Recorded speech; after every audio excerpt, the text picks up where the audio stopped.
everybody, and welcome to our family wellness series with Mark Sims, the Eight Doctors. My name is Nina Cabagio, and my pronouns are she and her, and I'm from the 519 EarlyON Glitterbug program. And before we start and move on to Mark, I would like for us to start with something very important. As a migrant myself, I am very honored on the land that we live on right now, which is the land of Toronto. You may be in other parts of Ontario or other parts of Canada, where your land acknowledgement might be different. But because the 519 is currently located downtown Toronto, we're going to be doing a land acknowledgement for Toronto. So I'm going to quickly just share my screen, and we can all just take the time to reflect and acknowledge the land that we're on. At nutrition. And like I said, nutrition. There, share my screen. Bam. All right. So I learned this wonderful new trick, and if it will cooperate with me today, that'll be fantastic, where I actually found a pointer. Remote control, no, that's not it. Annotation. There it is. No. All right, I can't find my pointer right now, so we'll just have to use the mouse. So we'll start off with this quote by Hippocrates, and his quote is, "Let food be thy medicine and medicine thy food." Now, food, there's no way anybody can tell you not to have a carrot. Carrot loaded with beta carotene, so good for your eyes. Nobody's going to say, well, you shouldn't be eating that red pepper. Again, fantastic. It's loaded with beta carotene, even more so than carrots are. Fantastic for your eyes. Plus, eating those vegetables and the fruits, they have fiber in them as well, and they have macronutrients. And macronutrients basically are vitamins and minerals. So today we're going to be looking at nutrition and how nutrition affects us and what nutrition really is. All right, so here we have this beautiful screen, avocados. And nutrition, what is it? What is nutrition? Well, this quote here lets us know that nutrition, basically, it's how food affects our bodies.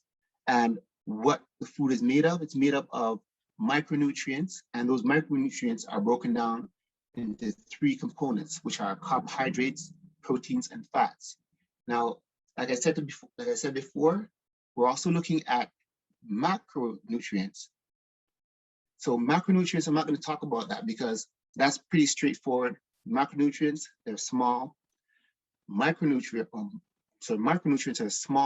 are small, and they're your vitamins and minerals, and you get those in your food. The macronutrients, macro means large, and basically you need a larger quantity to meet your needs, and also so your body functions properly. And first we're going to be looking at the first micronutrients we're going to be looking at is carbohydrates. Now, what are carbohydrates? So carbohydrates, they're made up, so you have their starches, then you have your fruits, your vegetables, your nuts, or your grains, and your nuts. And carbohydrates, bottom line, they fuel your body. So when you take in carbohydrates, they turn eventually into glucose. And glucose is what gives your body that energy to perform. I think of it as gasoline in a vehicle. So when you put gasoline in your car, it goes. When you put carbohydrates in your body goes. But not all carbohydrates are created equally. Carbohydrates, you have complex carbohydrates and simple carbohydrates. And we're going to be looking further into that. So what you want to do, you want to make sure that when you're eating your carbohydrates, so these are what you would call your complex carbohydrates. Complex carbohydrates, what they do, they take a longer time for your body to break them down. And because they take a longer time to break down, they release that glucose gradually into your system. Now, I have apples over here. Apples will be considered, or fruits basically, are considered simple carbohydrates. However, when we get into talk about simple carbs, you will see that they don't fall under the same category as simple carbs, even though they are, but they're not, and you'll find out why. So the complex carbohydrates, like I said, you're looking at the starches. So you're looking at things like breads, pastas, rice. You're looking at your nuts, grains, your legumes. You're looking at your starchy vegetables. So your sweet potatoes, your green bananas, your figs, and those are not the dried figs, figs. I'm having trouble saying that one today, but the fresh ones. So all these are your complex carbohydrates because they take a longer time for your body to break them down. They also will coat your fats so that your fats take a long time to break down as well, so it doesn't go as quickly into your bloodstream. So remember, those carbohydrates, they fuel you. They are your energy source. So you take those and you're going. Now you have your simple carbohydrates. Now these are the ones that are not good for you. So not counting the fruits, these ones. So your pops, your sugar candy, your chocolate cakes, your dairy products, and your refined sugars. And the reason why they're not good is because they go into your system quickly. So they'll give you a quick burst of energy, but just like how they give you a quick burst of energy, they also bring you down quickly as well. So you actually crash and burn. That's the expression I like to use. You crash and burn. So which means that all that energy, that zest that you felt, that zing, you're up, and then whoosh, you're down, and you feel tired, you feel withdrawn, and you just feel, my medical term, yucky. It's like you don't want that. So avoid these. Not to mention, because of the sugar and the carbohydrates in things like sodas, they will leach the calcium from your body.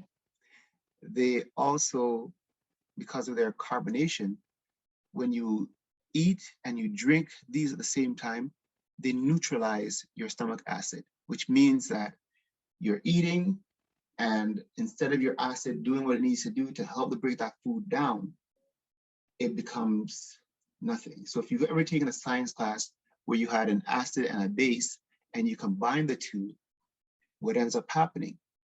It ends up becoming, the acid is no more. It's like water, so it doesn't have any effect. So that's what's happening when you combine your sodas with your food.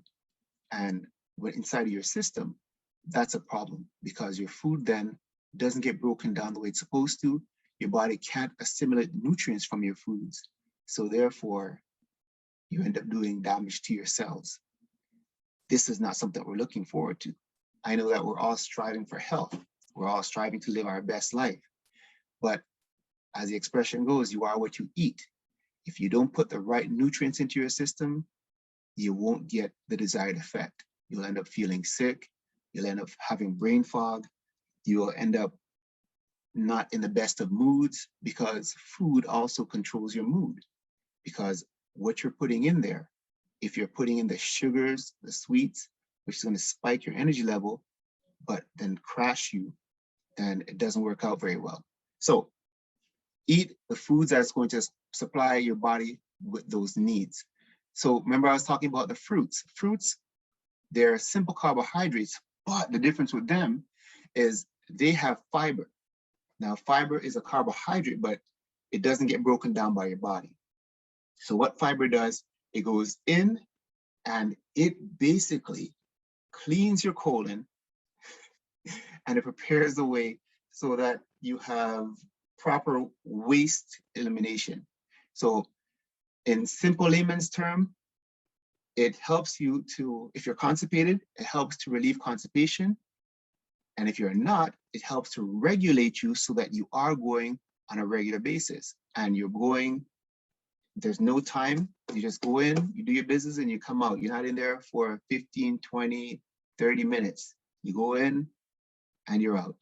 So the fruits, even though they are a simple carbohydrate, they have vitamins and minerals and fiber, which is very important. So here are some examples of your complex carbohydrate. So you have your nuts, and here you have your flaxseed, your beans or your legumes, and then we have your fruits and vegetables over here. So you want to have, and especially, I mentioned this before, your brassica vegetables. So brassicas are your kale, cabbage, bok choy, Brussels sprouts. All these are your brassicas. And your brassicas, they are your complex carbohydrates. You eat them, they go in, and your system doesn't break them down, but you get the nutrients. Your body takes the nutrients from them, and they take a longer time to go through your system, which means that they're also clearing out your system. And primarily, we're talking about, when I say your system, I'm talking about your digestive system and your colon, and it just clears it out and it makes everything move. The one thing to remember when you're eating complex carbohydrates is that you need to stay hydrated. So which means that you're going to be drinking your water throughout the day. And the reason why is because it absorbs a lot of water as well.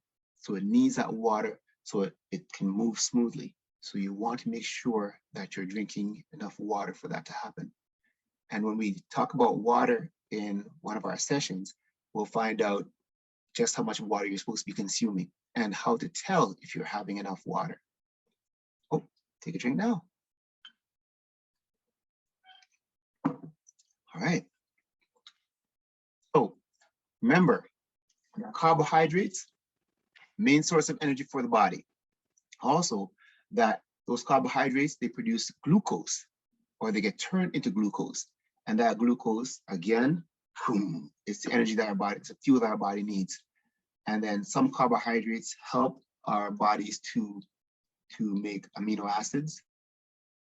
Fiber, which is a type of carbohydrate, it helps to clean our digestive tract, or our gastrointestinal tract. That's what GI stands for.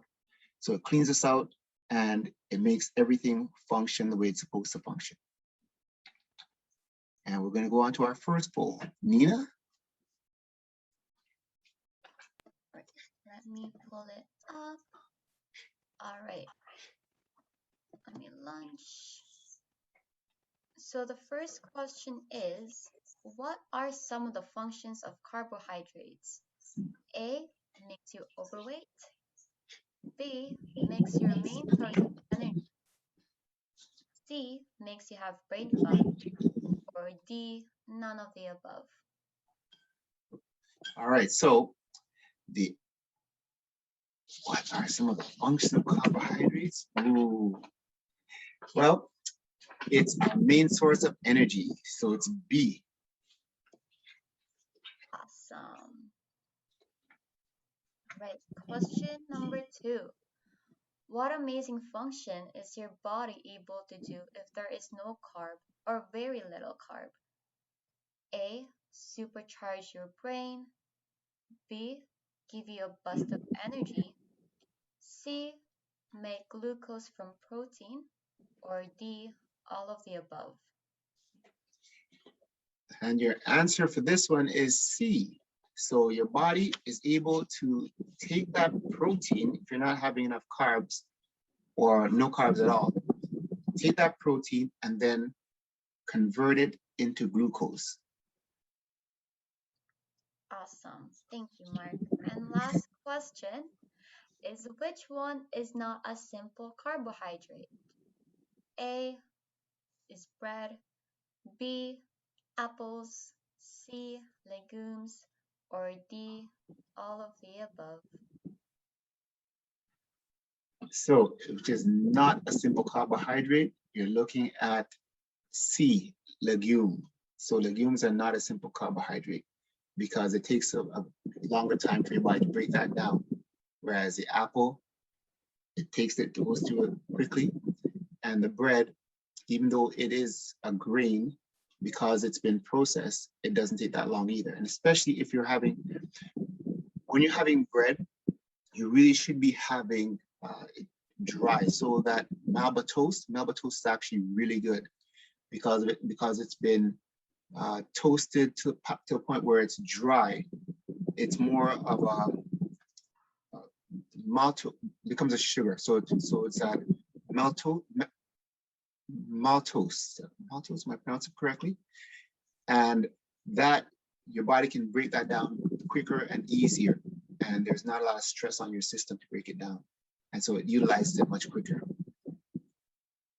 Awesome. All right, so that's it on for carbohydrates here, right?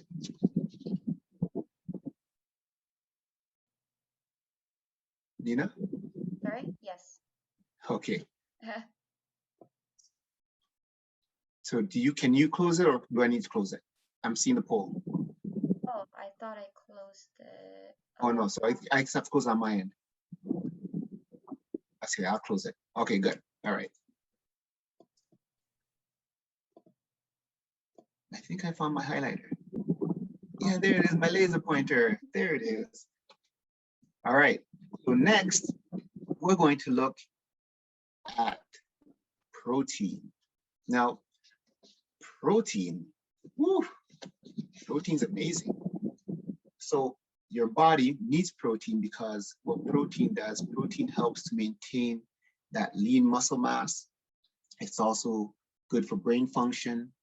And when I say your macronutrients help with weight loss or to maintain your weight as well. So when you're eating these foods, because they're whole foods, they have the properties to help your body to achieve the weight that it's supposed to be. So when people look at you, they might say, for example, that I'm too skinny. And because I'm 6'2" and I weigh 100, right now, I think about 85 pounds, which I took a long time for me to get there. But I used to weigh 165 for the longest time. And people would say, you're too skinny. Or they would say that, according to my doctor would say that I need to gain weight. And I would tell him, well, no. Who says I need to gain weight? And he would say, according to the American Standard Diet, this is the guideline.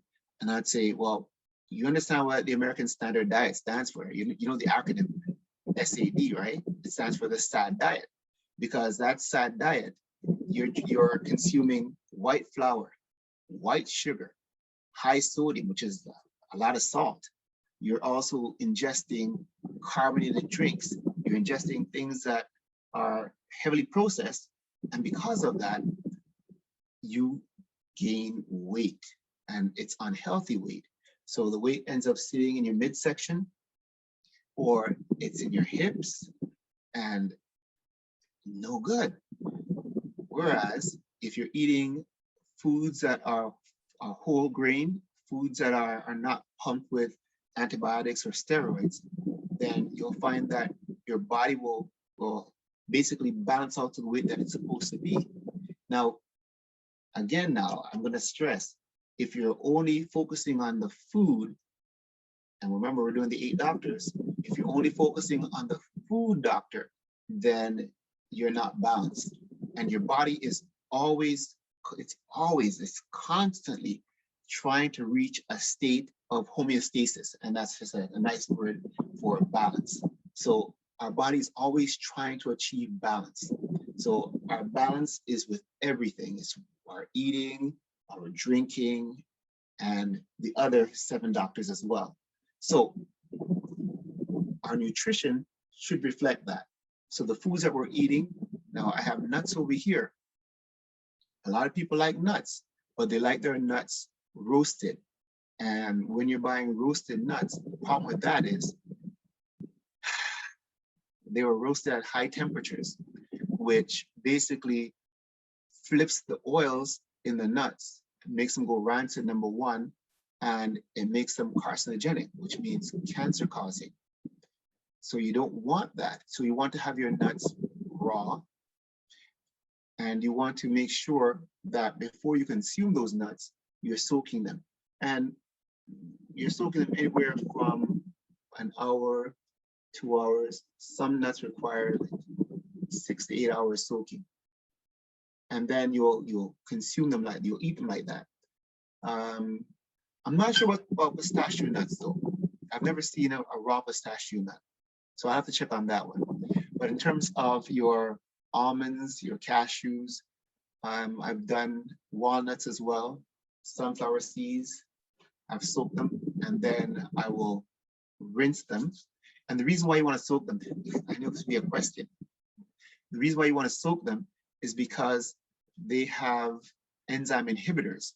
So the nuts themselves, they're trying to protect themselves from any invasive insects. So they have these enzyme inhibitors, which the bugs don't like, so they won't eat them. So when we ingest those nuts, our body's not able to break it down properly, or we're not able to assimilate the nuts as we should. So therefore, by soaking them, we get rid of those enzyme inhibitors. You also want to make sure that when you buy your nuts, you're buying your nuts that are organic or not sprayed. So my rule of thumb when you're buying food is that you're buying certified organic. If certified organic is not available, you're buying local conventional. So what that basically means is that the certified organic, they're under a strict mandate of how they can grow their crop. So it cannot be sprayed with any insecticide or pesticides. And the surrounding farms have to be a certain distance away if they're spraying. And they also have to have barriers protecting should any runoff or should the wind carry their crop, the pollen, so to block that from coming onto their farm. So it remains organic, certified organic. And then we're looking at local farms tend to not spray as often either because they're not going very far. Now, especially in this season now with spring and summer, we're in summer now, but you can go to a flea market or a farmer's market and you can get fresh produce that are locally grown. One of the things that you might want to ask your supermarket or look for the label when it will tell you if it's locally grown. For people living in Toronto, that might be a bit more challenging.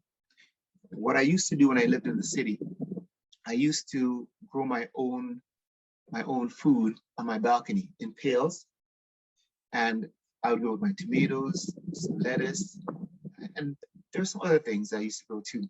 I think I did some cucumbers at one point. So we tried different things to see how well they grew. And we just left them on the balcony. We watered them every morning. And that was it. And we were getting fresh vegetables during that time period, during the summertime. So this is something that people can do now. And if you have a backyard, it's not hard for you to actually have a garden in your backyard that's going to sustain you throughout the winter months. It's again how you plant your vegetables, and even depending on if you want to grow fruits or fruit trees, what type of fruit trees you're going to grow. You can grow the dwarf trees that don't take up a lot of space, and you'll still get some fresh fruits from that.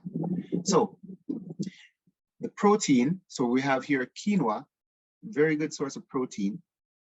Believe it or not, broccoli is a good source of protein, and Brussels sprouts. So remember about the brassicas. So your broccoli and your Brussels sprouts are a good form of brassicas.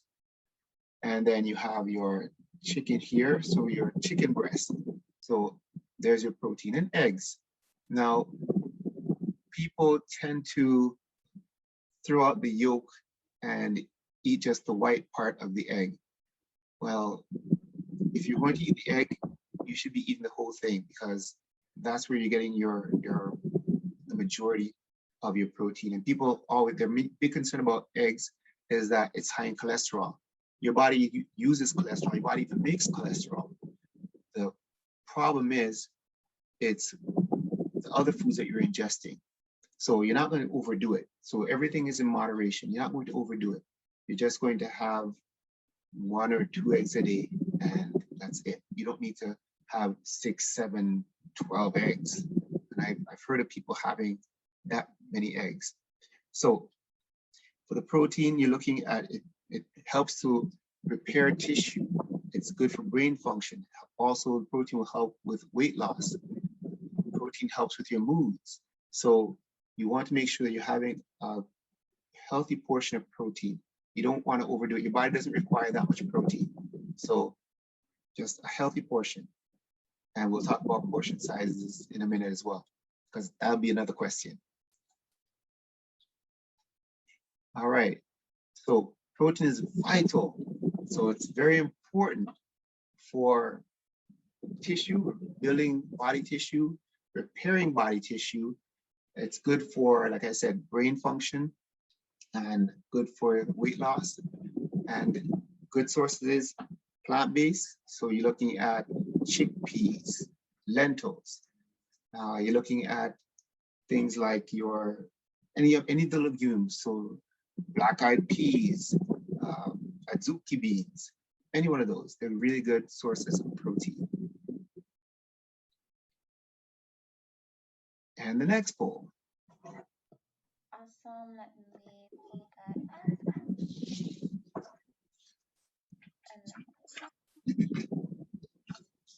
First question is, what does protein allow your body to do? A, build and repair tissues. B, your body to grow. C, protect lean body mass. Or D, all of the above.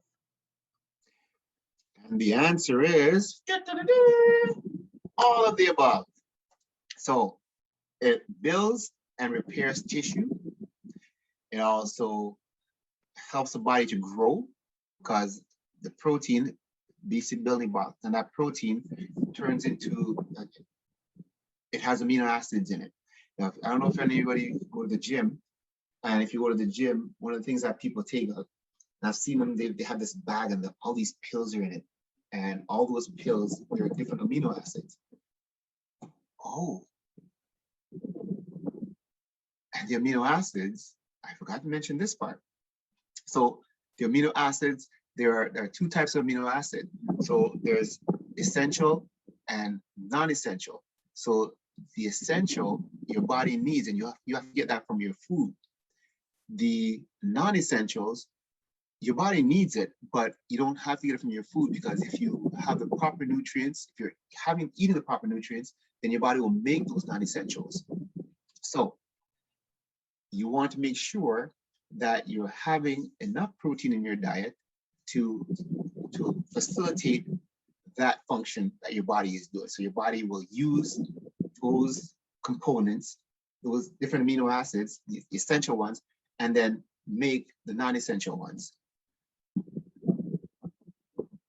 And I think that answers the second questions. How many types of amino acids are there?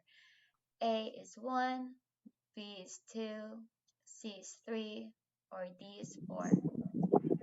And the answer is 4. No, it's 2. Essential and non-essential, those are your 2 types of amino acid, essential and non-essential. And I think that also answers the third question. The body cannot make which amino acid? A is essential, B is non-essential, C is none of the above, or D is both of A and B. This is a hard one. The body cannot make which amino? I'm going to go with essential, Nina. It cannot make essential. Or is it non-essential? Which one is it, Nina? It cannot make essential. So non-essential, it can make, if it has all the right components, it can make that. Okay. Thanks, Nina. Stop sharing. All right. So the next.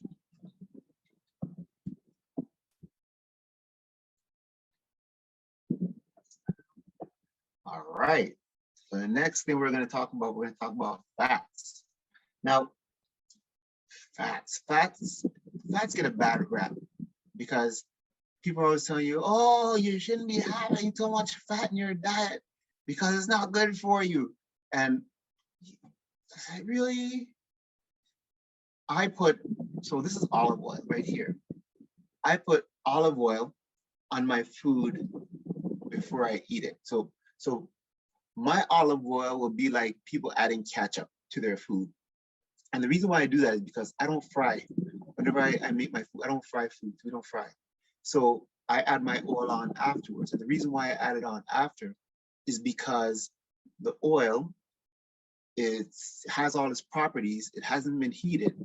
And therefore, when I eat that, I'm benefiting from those healthy properties of the oil. Now, in the same breath, I'm not overdoing that. I'm not drowning my food in the oil because that wouldn't be healthy either. So I just sprinkle oil on top and then I'll have it like that. So you have different types of fats. So you have your trans fats, your saturated fats, your unsaturated, your monounsaturated fats. So all these are different types of fats. So trans fats are no good. And the reason why, I'm going to tell you a story for a reason why. So when I was a kid, I remember we used to have margarine sitting on the stove, right in the center of the stove between the 4 burners. And it didn't matter if all 4 burners were on and the oven, that margarine wouldn't melt. It would hold its shape. And I remember as a kid, I kept thinking, that's weird. How come it's not melting? What's going on? But it tasted good. So that's as far as my thought process went. But each time I saw it, I always wondered about that. And I said, as I got older now, and I got just a little bit more knowledge, I said, if I'm eating it and it's not melting, even when it's on my bread, it's not melting. I have to spread it, but it doesn't melt. And I said, if I'm eating that, what is that doing inside of my system? Is it melting when it's inside of me? And I remember a couple of times I actually held the margarine in my hand as an experiment to see what would happen. And it held its shape. And so it wasn't until years after when I actually started practicing a healthier lifestyle that I found out about the hydrogenated oils. And the hydrogenated oil basically is it's a process that allows the margarine to hold its shape. So the margarine or shortening that people use to bake with or deep fry, or I don't fry, so I don't remember what they use shortening for, but I remember it in baking. But so when I found out that hydrogenated oil, it's actually harmful to the body, I said, whoa, I'm not touching that anymore. So I gave that up. Then the saturated fats, I said, well, what's wrong with those? Is there anything wrong with those? And yeah, it's not the healthiest for you either. And then you have your monosaturated. So you have monosaturated and polysaturated. So one bond, and polysaturated has more than one, several.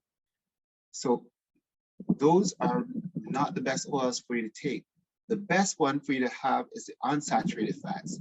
So the unsaturated fats you'll find in your olive oil, avocado, peanut oil, your sesame seed oil as well. You also want to make sure that if you're going to be frying anything, if you're using an oil like olive oil, you want to make sure that it's on low to medium heat. Don't go high heat with olive oil because it cannot tolerate high heat. Avocado oil and peanut oil, sesame seed oils, those can all tolerate high heats. But do you want to fry it? Do you want to fry at high temperatures? That's something that you'd have to wrestle with and come to terms with. So you also want to make sure that if you're consuming meats as well, you need to be cautious because the type of meats that you're having, if you're having the steak, like those fatty foods or steak, then, and you're having those oils, it could also contribute to illnesses. So you could end up having clogged arteries. And again, I have to stress about the step of the doctors that if you're not doing the other factors, so the exercise, the sleep, if you're not doing those, for example, then it doesn't matter how well you're eating, you're still setting yourself up for failure or for some type of an illness. So you want to make sure you get all of those doctors working on your behalf. They're free. Okay, so the best oil for you to have is the unsaturated fats, because these are healthy fats that your body can actually use. So your body will utilize it, take the nutrients out, and then discard the waste. And you need that. So your avocado oil, sesame seed, peanut, those are good oils for you to have.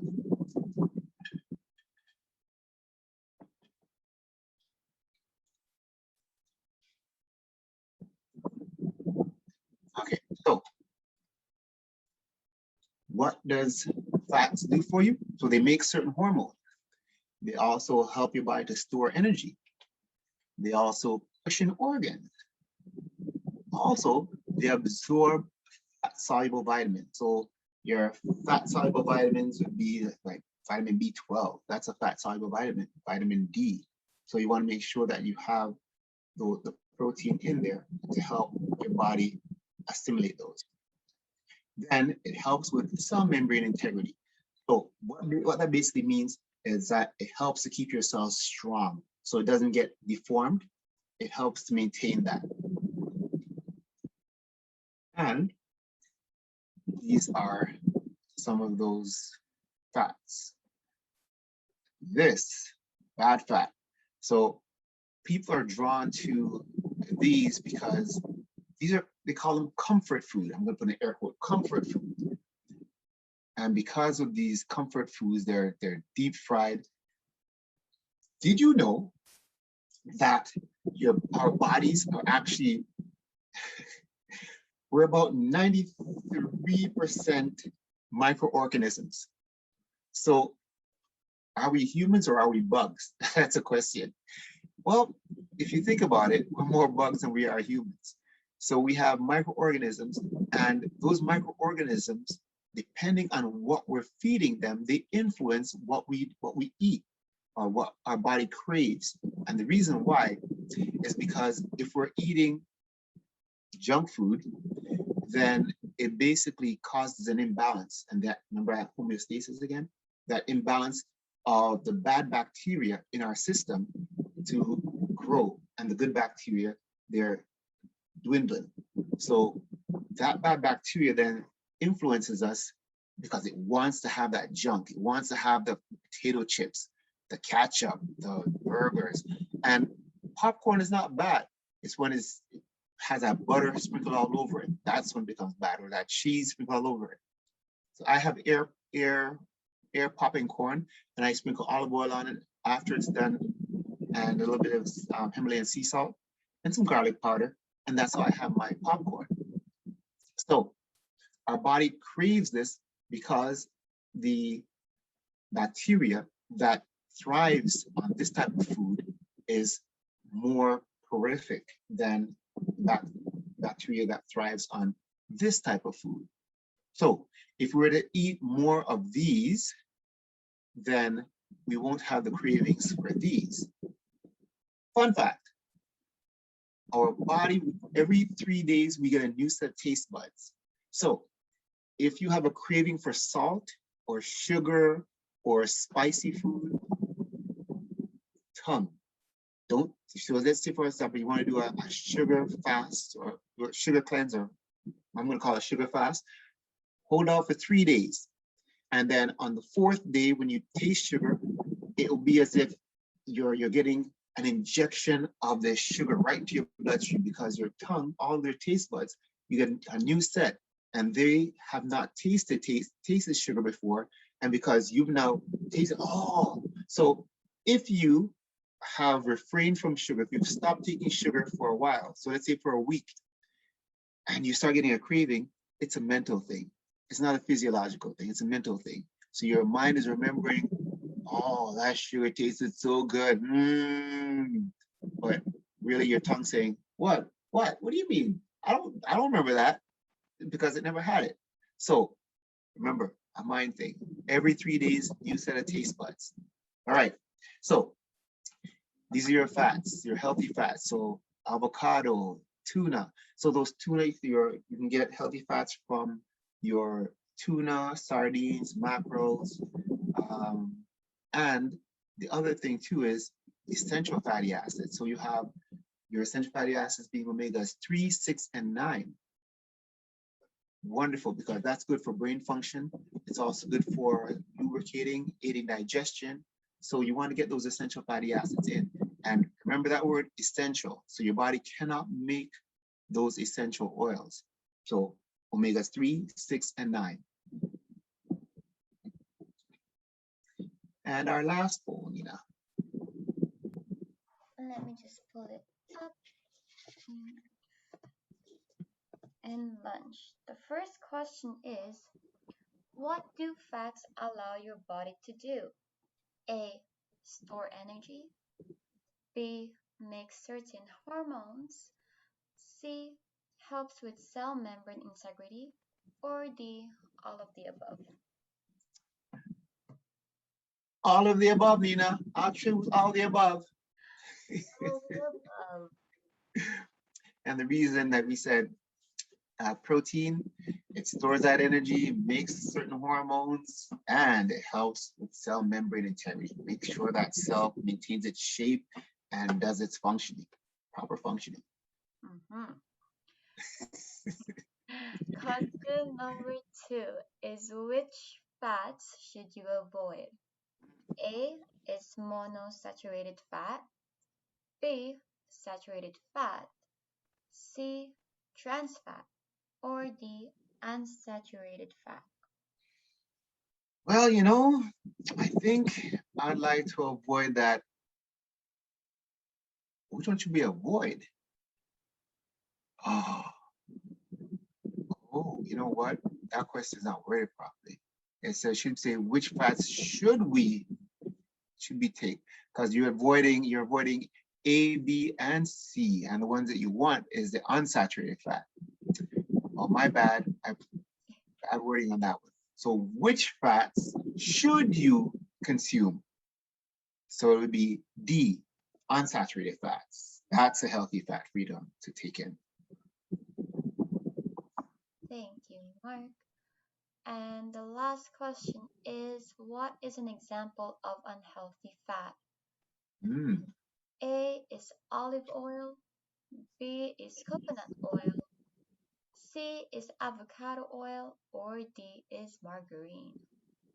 Oh man, that margarine, I tell you. D, margarine. Don't touch that margarine. That margarine will clog your arteries. Oh no, don't do it. It doesn't melt. It doesn't melt. Same way it goes in, it doesn't want to come out.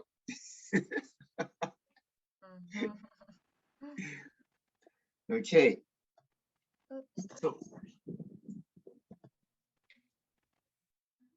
So we're going to look at the Canada Food Guide, and I think I have to stop sharing and go to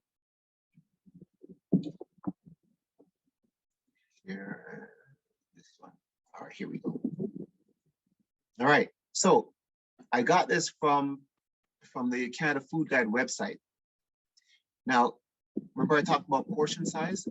Now, it's interesting because as a kid, this is not, when I was a kid, I'm 55 years old, and loving it. So when I was a kid, what was the biggest portion? The biggest portion would be the protein section.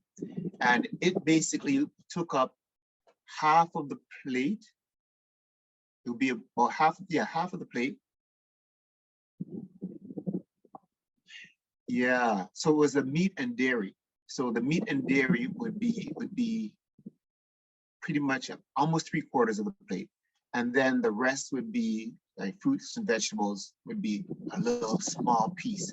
And they've actually come a long way. And I think the reason why is because there have been a paradigm shift where people have become more health conscious. And I say this because, like I said, when I was a kid, the drink of choice was pop. Now the drink of choice is water. You'll see more people drinking water than you'll see drinking pop, which is fantastic. But we'll talk about the other kind of stuff when we talk about water, that Dr. Water. So here you have half of the plate being your carbohydrates, okay? And well, actually we'll say 3/4 of your plate being carbohydrates. So you have your complex and your simple carbohydrates, and then your protein is 1/4 of the plate. So your body doesn't require a lot of protein. And despite what people might think, they think, and especially when people are working out, bodybuilders, they tend to think that you need to consume a whole bunch of protein in order for you to maintain muscle mass or get muscle mass. And that's not the case. So you can have as much vegetables as you want, as much fruits as you want. The one thing that I wouldn't do on like what they're doing here is they've combined fruits and vegetables together. I wouldn't do that just because they have different digestion times. So I would do with my meal, with my dinner, for example, I would have vegetables, and I'd eat the vegetable before I eat the other food, just because, again, of their fiber content and how they operate in the system. And then I would eat the rest of my food. And then fruits are supposed to be consumed 30 minutes before you eat. And you should, from what I've read, you should consume your fruits 30 minutes before you eat, and preferably at noon. They're saying that the reason being your body is more primed and ready to utilize the fruits and the sugar from those fruits. And so the food guide just breaks it down as to when you're eating. So you're going to be mindful, which basically means that you're eating at the table, you're putting away all your electronic devices, and it's a time of, see, there it is. So you're putting away all your electronic devices. It's a time for you to actually have fellowship with your family and just calm. So you're not rushing. You're eating with peace of mind. And you're cooking more, so home cooked meals as opposed to canned or takeout. The thing about canned food as well, you want to make sure that when you're looking, you read the labels for the can. And the can being whatever order the ingredients are in, that tells you the amount. So it has the most. So if you see, for example, you're buying ketchup, and the first ingredient is sugar. Well, it has mostly sugar in it. And then you'll see it'll say tomato paste. That's the next ingredient in order of amount. And then you might see fructose, which is sugar again. And then you might see high corn starch sugar, I believe that is, or syrup. Again, more sugar. So all these are sugar, sugar, sugar, sugar. So what does it have mostly? Sugar. The other thing you want to be mindful of with cans, and it doesn't matter if it's canned beans or canned fruits, the cans are lined with cancer-causing agents. So try your best to avoid cans as much as possible. Buy things in glass jars. They're better for you. And so you want to enjoy your food. You want to sit down and really enjoy your food. And the principle that you should go by is drink your food and eat your liquids. And you're saying, what? What does that mean? Okay, so when you drink your food, it means that you're thoroughly masticating your food. So you're chewing your food and you're chewing it till your food becomes liquid. Digestion begins in the mouth. It really begins from sight. So you're seeing and then triggers a whole bunch of stuff. But in your mouth, and you're chewing, and your food is masticating, it's mixing with your saliva, and your saliva has enzymes in it, and it's also triggering stuff going on in your stomach for it's getting primed and ready for that food to come down. And when it goes down, because it has the enzymes from your saliva, and because it's been chewed to a pulpy consistency, the digestion time will also be quicker. And there's that fellowship, enjoying your meals with others. There's that piece I talked about earlier. And reading the label, which I talked about as well. And one of the things that people are doing nowadays when they're sitting at the table, they have their electronic devices. Put the electronic devices away. Put them away, because believe it or not, that too is affecting your digestion. So no electronic devices at the table. Enjoy the company. If you are eating by yourself, then enjoy your solitude. Look out a window while you're eating. So enjoy the time, the space, the comfort. All right. And with that, that was the end of our presentation. And stop sharing. And this is where we would have Q&A. Any questions, Nina? Do we have a frequently asked question usually?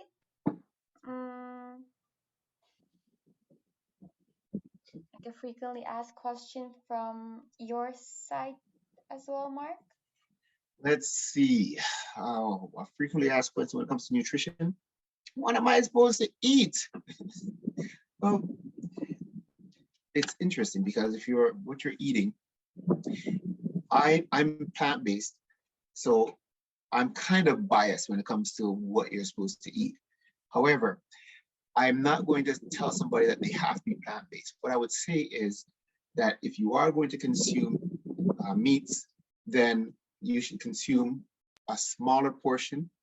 Also, the meats that you're consuming, try and get organically raised feed or organically raised animals or meats. I don't know how to word that because I don't know how to word it.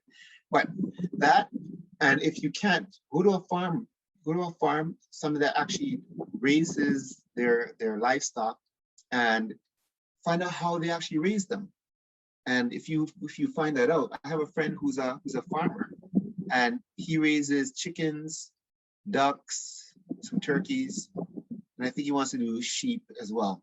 But I know how he raises those animals. And his chickens, when I first heard about omega-3 eggs, I said, there's no way all these grocery stores have true omega-3 eggs, because the fact that they're pumping out all these eggs and they're going to supermarkets all over Ontario.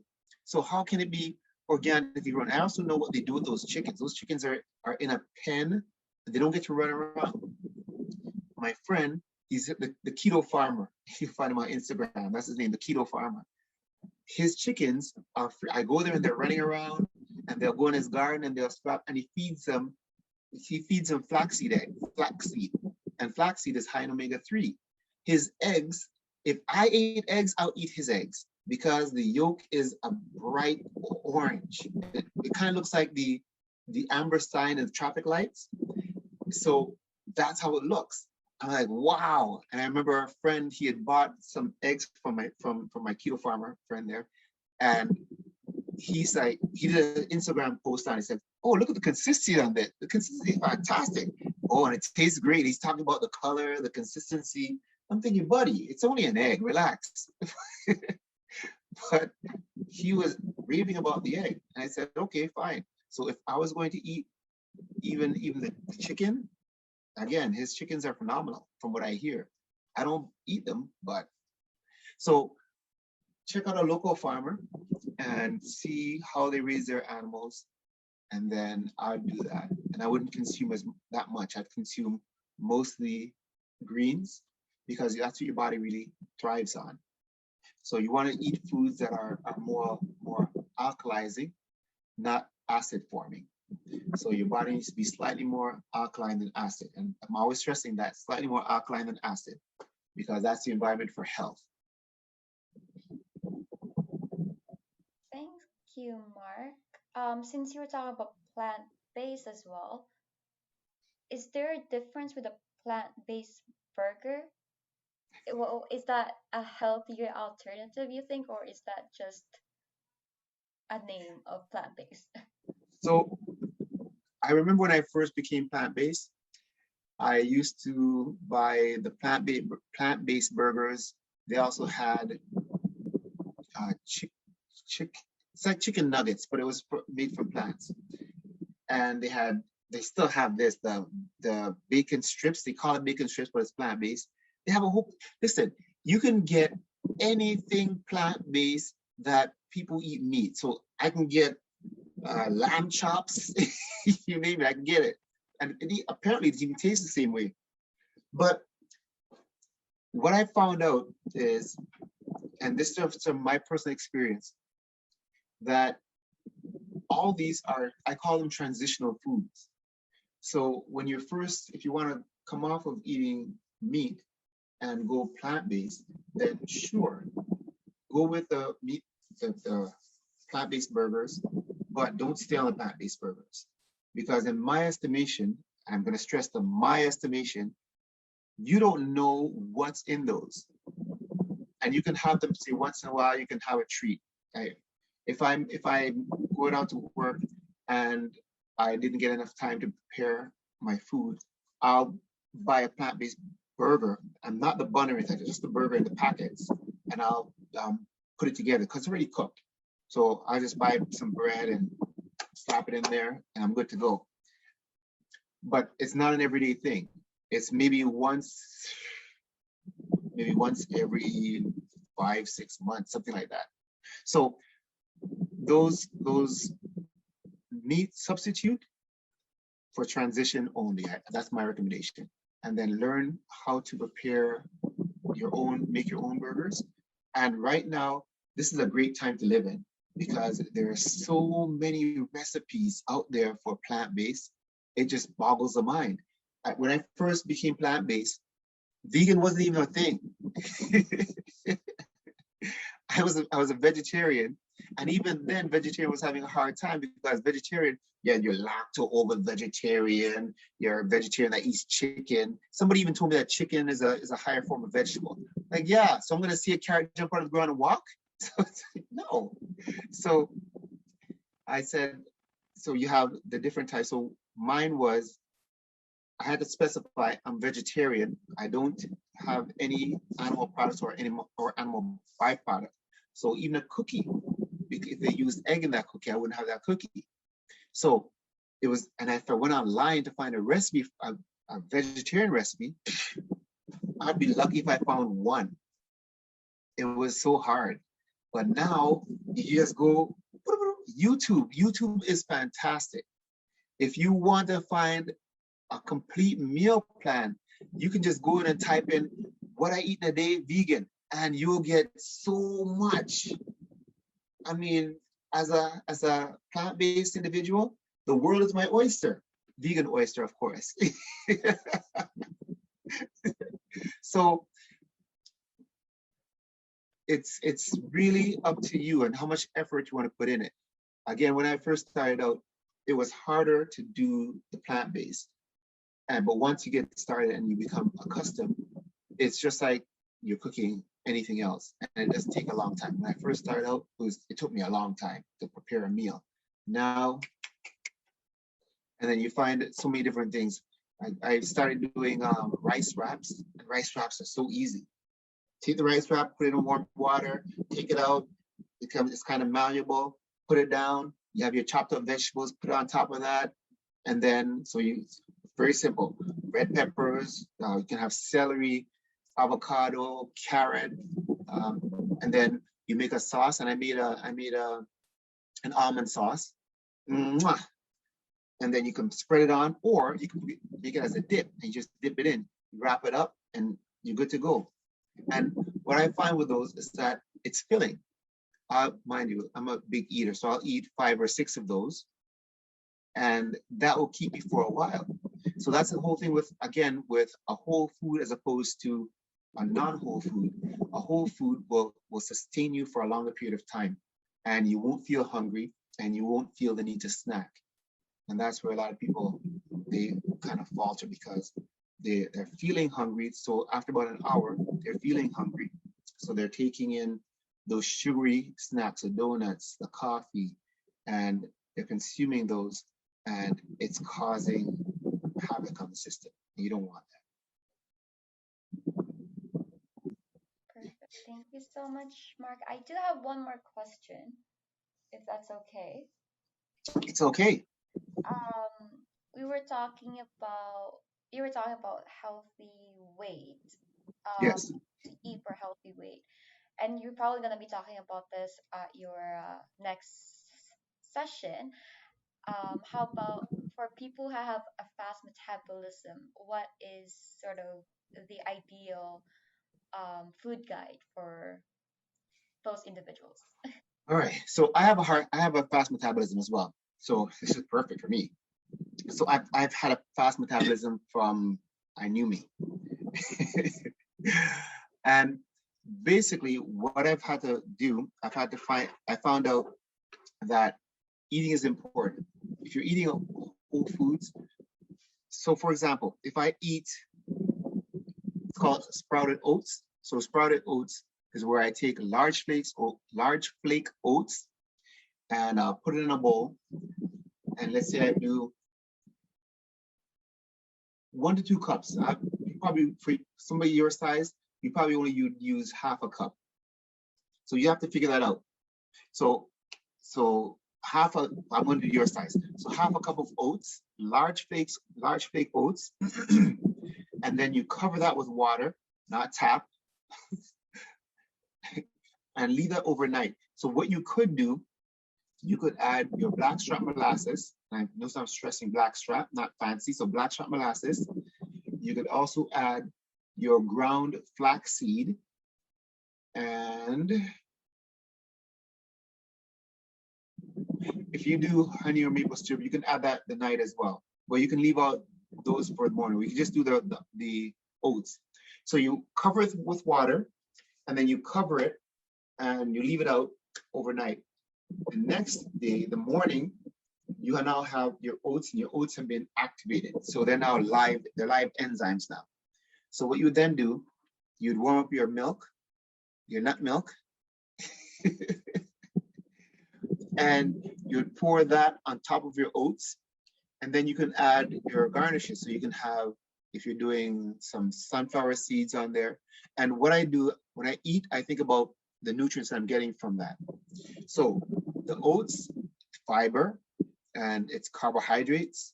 It has some trace minerals and vitamins in it, and it's dense. My blackstrap molasses, that's iron, and it's mostly iron for me. Then I'm thinking about, so the flaxseed again is fiber. It's also a natural laxative. It's also omega-3 essential fatty acids. Then I'm going to add either maple syrup for minerals, or honey, raw honey, unpasteurized honey. And that is, again, vitamins and minerals in there as well. And then I have my nuts, so I'll add some sunflower seeds, calcium. It has other stuff, but main source for me is calcium. And I might add some walnuts, so whatever a nut or a seed looks like. So if it looks like the kidneys, like kidney beans, guess what body part it supports? Kidneys. The walnut looks like a brain. So that's why. So walnuts, good for the brain. And the last thing I would add would be some hemp hearts. And hemp hearts, they have omegas 3, 6, and 9 essential fatty acids in them, plus other vitamins. But those are the 3 things that draws me to them. So I'll add that, and then I'll mix all that up, and that's my breakfast. Now that will hold me for 5 hours. So I do maximum 3 meals a day, no snacking in between, 5 hours apart. So if, like for right now, because I'm not going out to work, I do 2 meals, and I'm good. And I do my workout as well, so it doesn't hinder me from doing any of that. So 2 meals a day, 5 hours apart. And if I feel hungry later on, so I'll have some popcorn. And that's it. And I'm done. Or I can have a bowl of salad. I'm good.